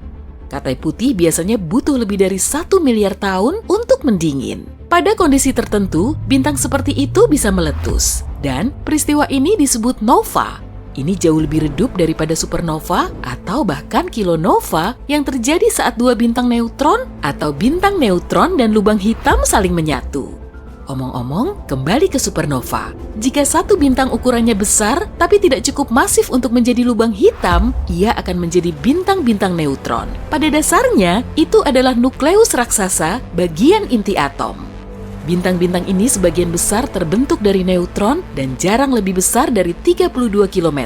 Sebagai perbandingan, luas matahari hampir 1,4 juta kilometer, yakni setara dengan 109 bumi berdampingan. Tapi jangan sampai ukuran yang relatif kecil ini menipumu. Bintang neutron setidaknya 1,5 kali lebih berat dari matahari dan memiliki medan magnet kuat. Jika kamu mengambil sesendok teh saja bagian dalam bintang ini, materi ini akan berbobot lebih dari 1 miliar ton. Itu sangat padat sehingga menjadikan bintang neutron termasuk dalam objek paling ekstrem yang diketahui manusia. Perhentian berikutnya adalah lubang hitam. Saat dua bintang neutron bersatu, bintang-bintang itu seringkali menciptakan bintang neutron baru yang jauh lebih berat. Dalam milidetik atau kurang, bintang ini bertabrakan dan menjadi lubang hitam. Tapi para astronom yang meneliti kilatan cahaya yang terekam pada bulan Maret berpikir mungkin akan ada hasil lain. Mereka hampir yakin telah melihat sesuatu yang belum pernah mereka amati, yaitu kelahiran magnetar. Magnetar adalah bentuk eksotis dari bintang neutron dengan medan magnet yang sangat kuat. Ia 1.000 triliun kali lebih kuat dari medan magnet bumi. Medan ini juga sangat perkasa sehingga memanaskan permukaan bintang tersebut sampai 10 juta derajat Celcius. Bintang neutron itu aneh dan menyeramkan. Bagian dalamnya adalah partikel yang terus menari dalam kondisi ekstrem. Hal ini menghasilkan struktur tak terduga dan aneh. Misalnya, lebih dekat ke permukaan, ratusan neutron membentuk gumpalan. Itu seperti noci ruang angkasa aneh. Semakin kamu masuk ke dalamnya, neutron-neutron tadi membentuk rantai panjang. Tapi bukan berarti kamu bisa menjelajahi bintang neutron dari dekat ya. Rantai panjang ini terlihat seperti lapisan spaghetti. Di bawahnya, ada wilayah yang bahkan memiliki tekanan lebih ekstrem. Di sanalah spaghetti kita tadi berubah menjadi lembaran lasanya. Ya, sekalian saja, karena tadi kita menggunakan perbandingan pasta kan? Akhirnya, di bawah semua lapisan ini, bahkan lasanya kehilangan bentuknya dan menjadi massa tak berbentuk. Tapi bahkan dalam gumpalan ini, ada beberapa celah berbentuk tabung. Itu terlihat seperti pasta ziti ya. Satu hal lagi soal bintang neutron, mereka terus berputar. Dan putaran ini cepat, lebih dari beberapa ratus kali per detik. Bintang neutron yang berputar paling cepat membuat lebih dari 700 putaran per detik. Itu 42.000 kali per menit. Bintang neutron juga memiliki medan magnet sangat kuat. Itu sebabnya, jika ada kehidupan di bintang neutron, kehidupan itu akan dalam bentuk 2 dimensi. Gravitasi bintang ini sangat kuat sampai benar-benar meratakan apapun yang ada di permukaannya. Dan jika bintang itu memiliki atmosfer, atmosfernya tak akan berada lebih jauh dari 30 cm di atas permukaan. Tapi jika bintang neutron aneh dan menyeramkan, magnetar juga mungkin lebih dari itu. Karena tarikan magnetnya yang sangat kuat, bintang ini akan menang telak dalam kompetisi medan magnet terkuat. Singkatnya, magnetar adalah magnet paling kuat di alam semesta. Medan magnetnya bisa benar-benar mengacaukan lingkungan. Atom yang tak cukup beruntung mendekati bintang itu meregang menjadi garis setipis pensil. Jika kamu berada beberapa ratus kilometer dari magnetar, nasibmu akan buruk. Medan magnet ini pertama akan merusak bioelektrisitasmu. Artinya, impuls sarafmu tak akan berfungsi lagi. Tapi bukan itu saja, molekulmu pun akan berubah dalam pengaruh medan bintang ini. Pada akhirnya, kamu mungkin akan menghilang. Jika magnetar terbang dalam jarak 160.000 km dari bumi, ia akan menghapus data semua kartu kredit di dunia. Para astronom pernah melihat magnetar, tapi mereka tak pernah menyaksikan magnetar lahir. Setelah cahaya pertama terdeteksi, para ilmuwan mengerti ada yang tak masuk akal. Mereka membandingkan berbagai macam pengamatan. Hasilnya, cahaya yang ditemukan dari teleskop luar angkasa Hubble 10 kali lebih terang daripada yang diprediksi. Informasi ini membuat para ilmuwan berpikir di luar kebiasaan. Mereka menyadari fenomena yang sepenuhnya baru sedang terjadi. Tim ilmuwan ini memiliki beberapa teori yang bisa menjelaskan cahaya terang aneh itu. Tapi yang paling mungkin juga adalah yang paling eksentrik. Sebelumnya, para ilmuwan berpikir magnetar hanya muncul setelah bintang masif meledak dan meninggalkan bintang neutron yang bermagnet besar. Tapi sekarang, mereka menduga sejumlah magnetar kecil mungkin muncul dengan lebih tenang, yakni setelah dua bintang neutron menyatu. Para ilmuwan hanya mengetahui sekitar 10 magnetar di galaksi Bima Sakti. Mereka tak tahu pasti apa yang membuat bintang ini memiliki medan magnetis sangat kuat. Apapun itu, magnetar sepertinya tak bertahan lama. Setelah sekitar 10.000 tahun, mereka kembali ke dalam kondisi bintang neutron yang lebih familiar. Mereka masih sangat magnetis dan sangat padat, tapi tidak begitu ekstrem. Magnetar terdekat yang diketahui manusia adalah sekitar 9.000 tahun cahaya jauhnya dari bumi di rasi bintang Carina. Menurut para astronom, bintang aslinya 30-40 kali masa matahari dan itu sangat besar. Magnetar lainnya berjarak 18.000 tahun cahaya dari bumi, ia tiba-tiba mulai meledak pada tahun 2002. Sekitar 80 ledakan terekam dalam rentang waktu 4 jam. Setelah itu, magnetar ini tak pernah aktif lagi. Omong-omong, para peneliti juga sangat antusias melihat kilonova. Kilonova terjadi saat dua bintang neutron seharusnya bersatu. Kilonova lebih dari 1000 kali lebih terang daripada nova biasa. Sebelumnya, para astronom hanya memiliki satu peristiwa semacam itu yang dikonfirmasi dan diteliti. Namun, kilonova yang terekam pada bulan Maret terlihat berbeda. Dan itu memungkinkan para ilmuwan menjelajahi keragaman yang tidak mereka tahu. Matahari kita kenapa tuh? Ada yang bilang mataharinya lagi ngamuk, tapi maksudnya apa ya? Emangnya kita perlu takut? Iya, kali ini kita perlu takut. Cahaya matahari yang terlalu banyak kurang bagus bagi kita. Sinar ultravioletnya berbahaya untuk kulit. Makanya, manusia telah mengadaptasikan spektrum pigmentasi kulit. Semakin banyak cahaya matahari yang ditangkal, semakin banyak juga pigmentasi yang kita perlukan. Topi lebar dan tabir surya ber-SPF tinggi, bebas minyak juga bisa ngebantu, terutama bagi orang berkulit cerah. Lalu, gimana ya bumi kita bakal mengantisipasinya? Nah, terlebih dulu kita perlu bikin estimasi yang pas mengenai matahari yang ngamuk ini. Matahari memasuki siklus aktif, tenang dan aktif lagi tiap 22 tahun, dan pasang surutnya terjadi tiap 12 tahun. Penyebab kejadian ini masih belum diketahui dan cuma terjadi begitu aja. Mungkin memang ada alasannya sih, tapi para saintis belum bisa mastiin. Yang mereka tahu, tiap siklusnya dibarengi dengan pergantian kutub magnet matahari. Peristiwa ini cukup bikin kaget, apalagi kutub magnet bumi nggak pernah kebalik selama 600.000 tahun terakhir. Belakangan ini, matahari terlihat sangat tenang dan kondisi terkalemnya udah berlangsung lebih dari 100 tahun yang lalu. Kondisi ini juga bikin kita bertanya-tanya. Siklus aktif, tenang, dan aktifnya telah berubah jadi aktif, tenang, dan tenang lagi. Itu pun masih berubah-ubah. Tapi aku mau ngebocorin soal prediksi kondisi matahari dalam beberapa tahun ke depan. Sebutan tenang, aktif, dan ngamuk ini ditentukan dari jumlah radiasi energi tinggi yang terlepas. Dan untungnya, cahaya tampak pada matahari nggak banyak berubah, sehingga kita bisa terhindar dari masalah serius. Kalau matahari 6% lebih redup, bumi akan membeku. Tapi kalau cahayanya 6% lebih terang, bumi akan terbakar. Cara termudah untuk cari tahu aktivitas matahari adalah dengan mengamati bintik matahari. Semakin banyak bintiknya, maka semakin tinggi aktivitasnya. Diagram kupu-kupu bisa melacak aktivitas bintik matahari tiap 12 tahun. Caranya dengan nunjukin proses hilang dan munculnya bintik matahari secara berkala di berbagai bagian matahari. NASA memprediksi matahari tengah memasuki siklus tenang seperti siklus sebelumnya, tapi kelihatannya juga nggak begitu. Saat ini, matahari kita memasuki siklus ke-25. Siklus 12 tahunan ini dicatat pertama kali pada tahun 1755. Dan siklus aktivitas matahari ini diperkirakan akan mencapai puncaknya pada tahun 2025. Jumlah bintik matahari yang terlihat telah melampaui perkiraan NASA. Jadi kelihatannya siklus ini nggak akan tenang. Bumi diprediksi akan mengalami radiasi ledakan matahari superaktif selama beberapa tahun ke depan. Di awal Februari tahun ini, 40 dari 49 satelit komunikasi SpaceX di atas atmosfer bumi hancur lebur oleh ledakan matahari, angin surya, atau gas plasma elektromagnetik berkecepatan tinggi dari matahari telah menekan atmosfer bumi hingga menyebabkan satelit Elon Musk kehilangan integritas orbitnya, kemudian jatuh lagi ke bumi. Bintik matahari memang kelihatan hitam, tapi sebetulnya nggak gelap, hanya saja nggak seterang permukaan matahari.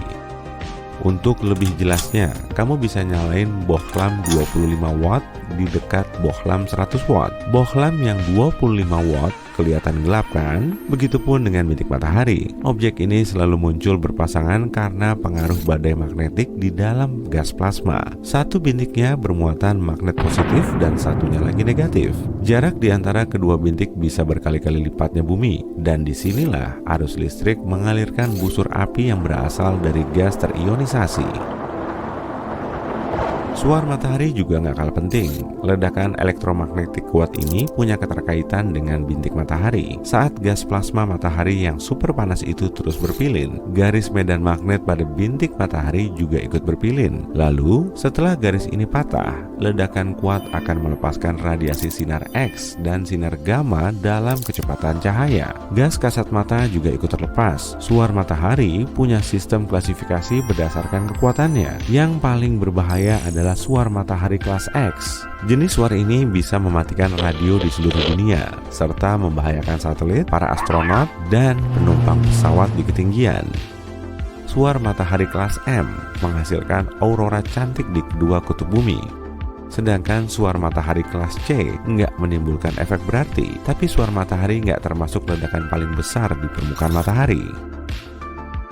CME, singkatan dari Coronal Mass Ejection atau lontaran massa corona, jauh lebih masif dan lebih berbahaya kalau sampai mengarah ke bumi. Jadi singkatnya, lontaran massa corona adalah ledakan yang berasal dari korona matahari. Ledakan ini melepaskan jutaan ton gas terionisasi panas dari korona. Kata korona sendiri berasal dari bahasa Latin yang berarti mahkota. Bagian ini berupa lapisan tipis gas terang di sekitar permukaan matahari. Korona matahari jauh lebih panas dari permukaannya. Suhu permukaan matahari berada di kisaran 5.550 derajat Celcius, sedangkan suhu koronanya sekitar 555.500 sampai 1.111.000 derajat Celcius. Kok suhu korona matahari jauh lebih panas ya? Memangnya proses apa aja yang berlangsung di situ? Para saintis masih perlu mendalaminya.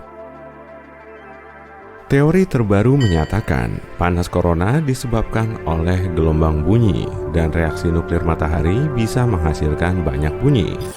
Proyek GONG, singkatan dari Global Oscillation Networking Group alias Grup Jaringan Osilasi Global, didirikan untuk mengamati gelombang bunyi di matahari. Rupanya matahari kita bisa ngeluarin bunyi atau berosilasi mirip lonceng. Makanya para saintis mendirikan 5 tempat observasi di seluruh dunia yang berlokasi di India, Australia, Kepulauan Canary, Chili, dan Amerika Serikat. Di tempat-tempat ini mereka mengamati lebih dari 10 juta gelombang bunyi yang bergerak di permukaan matahari dan sekitarnya. Karena saat ini matahari berada dalam fase aktif, kita bisa ngelihat lontaran massa corona yang lebih kuat ke arah bumi. Gas yang dilepaskan matahari kemudian terionisasi, sedangkan elektronnya terlepas oleh panas. Akibatnya, bisa terjadi badai proton di ruang angkasa yang bergerak secepat 804,67 km per detik. Inti atom bermuatan positif ini kemungkinan besar akan dihambat atau dibelokkan oleh medan magnet di sekitar bumi. Atmosfer kita nggak bisa menangkal badai proton, meski 1,6 km udara di atas bumi bisa menghentikan sinar X dari suar matahari. Angin partikel cuma bisa dihentikan oleh magnetosfer bumi. Aurora cantik di sekitar kedua kutub magnet bumi bisa aja muncul. Bahkan kemungkinan besar akan meluas sampai ke garis lintang tengah saat bumi melintasi pelepasan massa corona. Amerika Serikat baru aja meluncurkan probe antariksa menuju korona matahari. Area ini bisa meluas sampai berkilo-kilometer. Bahkan Parker Solar Probe telah menjelajahi permukaan matahari sejauh 6.276.442 km atau sekitar 1/10 kalinya jarak matahari ke Merkurius. Meski terpapar suhu setinggi 1315,5 derajat Celcius, probe ini tetap berada pada suhu ruangan. Pelindung panas dari komposit karbon setebal 11,43 cm mampu melindungi teleskop dan magnetometer di dalam probe. Semua perangkat ini digunakan untuk mengukur intensitas angin surya. Kelima antena yang mengarah ke gas corona terbuat dari alloy yang bisa menahan suhu ekstrim. Siklus tenang matahari yang berlangsung 2 kali sekaligus kayak gini bikin kita jadi was-was. Bintik matahari sama sekali nggak terlihat di permukaannya dalam waktu lama. Seakan-akan distorsi magnetik yang biasanya kita lihat di fotosfer telah runtuh di bagian dalam. Magnetisme kuat sedang naik ke permukaan dan menembus korona. Pusat Nasional Riset Atmosfer di Boulder, Colorado, Amerika Serikat memprediksi siklus matahari ke-25 ini akan jadi salah satu siklus terkuat. Siklus matahari sebelumnya sangat tenang dan cuma ada 116 bintik matahari yang terlihat, padahal rata-ratanya berada di angka 170. Menurut prediksi, pada siklus matahari ke-25 akan ada 210 sampai 260 bintik matahari. Makanya, siklus ini akan jadi salah satu siklus terkuat sepanjang masa. Kita akan kehilangan lebih banyak satelit karena angin surya bertiup lebih kencang. Selain itu, jaringan listrik kita akan mengalami kelebihan daya saat puncak badai proton pada tahun 2025. Artinya, akan terjadi gangguan layanan internet ketika proton bermuatan positif melewati kabel dan trafo hingga mengalirkan daya berlebih. Tanggal 12 Maret 1989 silam, pelepasan massa corona kuat melanda planet kita dan mengacaukan jaringan listrik. Jangan-jangan hal kayak gini bakal terjadi lagi dalam waktu dekat? Semoga aja enggak, tapi kita perlu waspada. Semua bintang yang kita lihat, termasuk matahari, berada dalam sebuah keseimbangan dari berbagai kekuatan. Bintang merupakan objek yang sangat berat, sehingga gravitasinya pun juga kuat. Gravitasi ini menekan planet dari luar dan membuatnya mengecil. Di dalam sebuah bintang, saat bintang membakar sumber energinya, terjadi reaksi nuklir yang menghasilkan energi yang sangat besar. Energi ini berupa cahaya dan panas yang kita rasakan di siang hari. Namun yang terpenting, reaksi ini meningkatkan tekanan di dalam bintang dan menciptakan gaya yang melawan gravitasinya. Selama sumber energi bintang tersebut masih penuh, semuanya aman. Tapi kalau energinya habis, tekanan di dalam bintang menurun dan gravitasinya lah yang akan menang. Bintang seukuran matahari dapat bersinar selama 10 miliar tahun. Usia matahari sekitar 4,5 miliar tahun dan setengah dari sumber energinya telah habis terbakar. Setelah kehabisan energi, tahap kehidupan bintang yang berikutnya pun muncul. Tekanan internalnya menurun, tapi gravitasi terus menekan. Pada suatu titik, bintang tersebut bisa saja hancur akibat beratnya sendiri dan mengecil hingga ukuran intinya saja. Proses ini terjadi selama hampir 1/4 kecepatan cahaya. Kurang dari setengah detik, bintang yang besar berubah menjadi benda kecil dan padat. Peristiwa ini menciptakan gelombang kejut yang dahsyat dan menyebabkan lapisan atas bintang tersebut meledak. Sekarang, jumlah energi dan materi yang sangat-sangat besar terlempar berhamburan di luar angkasa. Pada saat ini, cahaya bintang tersebut meningkat jutaan bahkan miliaran kali. Kilatan cahaya inilah yang dilihat para ilmuwan dengan teleskop supernya. Tapi, cahaya dari ledakan ini tidak sampai ke planet kita hingga bertahun-tahun setelahnya. Jadi, ketika cahaya itu sampai ke bumi, sebenarnya bintang tersebut sudah lama memudar.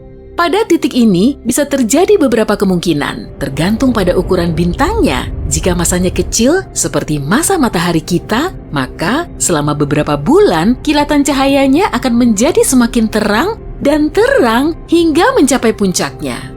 Kemudian, energi ledakannya mulai menghilang, semakin redup dan mendingin. Setelah beberapa tahun, suhu bintang ini akan sama dengan suhu luar angkasa dan bintang ini akan menghilang sepenuhnya.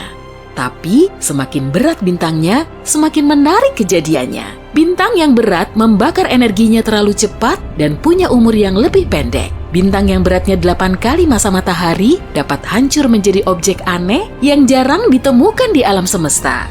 Bintang neutron diameternya hanya 10-20 km dan dilapisi kerak terbuat dari logam keras setebal kira-kira 800 meter. Beratnya bisa mencapai 2 kali matahari dan bintang ini punya gaya gravitasi yang kuat. Kamu boleh saja gagah perkasa di bumi, tapi kamu tak akan bisa mengangkat satu buah jarum atau korek api sekalipun jika berada di bintang ini. Selain itu, tubuhmu akan tertekan di atas permukaan bintang ini seperti kue panekuk dan tak bisa bergerak. Tapi ada juga bintang yang beratnya puluhan kali berat matahari. Ledakan supernova sebuah bintang yang sedikitnya 40 kali lebih berat dari matahari akan menghasilkan objek paling ganjil dan misterius di alam semesta, lubang hitam. Mula-mula terjadilah sebuah ledakan super terang. Gelombang kejut menyebar membawa serta debu dan materi dari bekas bintang menjadi seperti kabut. Dan di tempat ledakan tersebut hanya tersisa satu objek berbentuk piringan hitam kecil yang merupakan benda terberat di alam semesta. Saking beratnya, gravitasi benda ini membelokkan ruang dan waktu di sekitarnya. Ya, semakin dekat kamu ke lubang hitam, semakin lambat waktu berjalan bagimu. Kalau kamu bisa mendekati salah satunya, tinggallah selama beberapa menit pada orbitnya. Saat kamu kembali ke bumi, kamu pasti tidak akan mengenali rumahmu lagi. 1 menit di lubang hitam bisa sama dengan 1 bulan, 1 tahun, atau 1 dekade di bumi, tergantung seberapa berat lubang hitam tersebut. Tapi jangan terlalu dekat, kekuatan gravitasinya sangat kuat, bahkan cahaya tidak akan bisa keluar dari sana. Ada juga lubang hitam super besar yang diketahui manusia. Lubang hitam super besar ini membentuk masanya secara perlahan, melahap bermacam-macam objek kosmik bak predator. Biasanya, lubang hitam seperti ini berada di tengah-tengah galaksi. Dan gravitasinya sangat kuat sehingga bisa mempertahankan banyak bintang di dekatnya. Misalnya, ini adalah satu-satunya foto lubang hitam yang berada di pusat galaksi Messier 87. Cahaya oranye di sekitarnya dinamakan ufuk peristiwa yang merupakan sisa cahaya yang berasal dari objek yang ditelan lubang hitam ini. Jangan khawatir, kita semua aman kok. Lubang hitam terdekat jaraknya 1120 tahun cahaya. Tapi, supernova bisa meledak bukan saja ketika gravitasi mengalahkan kekuatan internal suatu bintang. Terkadang bisa terjadi sebaliknya. Peleburan nuklir di dalam bintang bisa memengaruhi lebih banyak materi dibanding dalam keadaan normal. Tekanan di dalam bintang meningkat dan mengalahkan gaya gravitasi yang mendesak bintang dari luar. Pada titik ini, terjadilah ledakan. Boom! Peristiwa ini tidak terjadi dengan sendirinya, dan supernova jenis ini hanya mungkin terjadi pada susunan bintang biner, yaitu 2 bintang yang tampak saling mengorbit satu sama lain. Dan pada kasus ini, salah satu bintang mulai menelan semua materi dari bintang yang lainnya. Kemudian reaksi nuklir di dalamnya tidak lagi seimbang dan ledakan supernova pun terjadi. Untuk sekian lama, para ilmuwan yakin kalau ledakan seperti ini bisa terjadi pada tahun 2022. Ada sistem biner seperti ini di konstelasi Swan yang jaraknya 1800 tahun cahaya dari matahari. Cahaya nova merah yang terang benderang akan muncul. Cahaya merah seperti ini mungkin akan bisa dilihat dengan mata telanjang selama berbulan-bulan. Dan setelah ledakan dan menyatunya 2 bintang, akan muncul satu bintang baru yang lebih berat dan lebih panas. Tapi, analisis data terbaru menunjukkan kesalahan perhitungan. Rupanya, peristiwa ini tidak akan terjadi dalam waktu dekat. Sekarang kita tahu kalau ledakan supernova merupakan peristiwa yang sangat berbahaya dan bisa jadi bencana jika terjadi di dekat planet kita. Bahaya terbesarnya adalah sinar gamma. Ini adalah radiasi yang berasal dari ledakan supernova. Jika sampai ke bumi, sinar ini akan memengaruhi pelindung planet kita, atmosfer. Sinar gamma merusak lapisan ozon dan membuat kita sangat rentan terhadap radiasi matahari dan sinar kosmik. Jika ini terjadi, semua makhluk hidup di bumi dalam bahaya besar. Dan berita buruknya, ledakan seperti ini bisa terjadi dalam waktu dekat. Betelgeuse, bintang paling terang di langit malam, sekitar 17 kali lebih besar dibanding matahari, berusia 8,5 miliar tahun. Sayangnya, bintang ini mulai kehabisan sumber energinya. Para ilmuwan memperkirakan bintang raksasa ini bisa meledak seperti supernova kapan saja dalam 10.000 tahun mendatang. Ledakan ini mungkin terjadi dalam beberapa abad mendatang atau mungkin besok. Urutan peristiwanya adalah Betelgeuse akan hancur dalam hitungan detik, kemudian akan meledak dengan sangat terang hingga terlihat seperti bulan kedua di langit malam. Kita akan bisa melihat titik terang yang baru di langit selama beberapa minggu atau bahkan berbulan-bulan. Kemudian, cahaya ini akan meredup hingga menghilang sepenuhnya. Tapi ledakan ini tetap meninggalkan jejak. Di tempat terjadinya ledakan, akan terbentuk bintang neutron yang beratnya 1,5 kali berat matahari. Ini akan menjadi salah satu peristiwa terbesar yang bisa disaksikan umat manusia. Tapi jangan khawatir, jarak Betelgeuse sekitar 550 tahun cahaya dari bumi, jadi sinar X dan cahaya ultravioletnya tidak akan berpengaruh.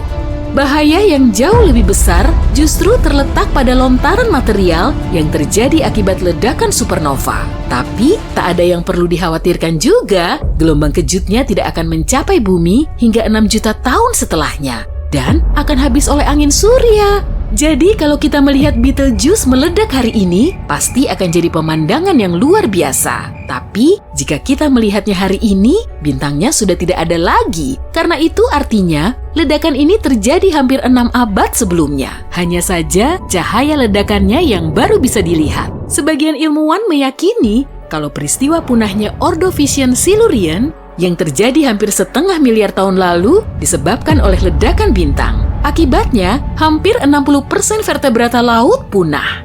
Hanya saja ini bukan supernova, tapi hypernova.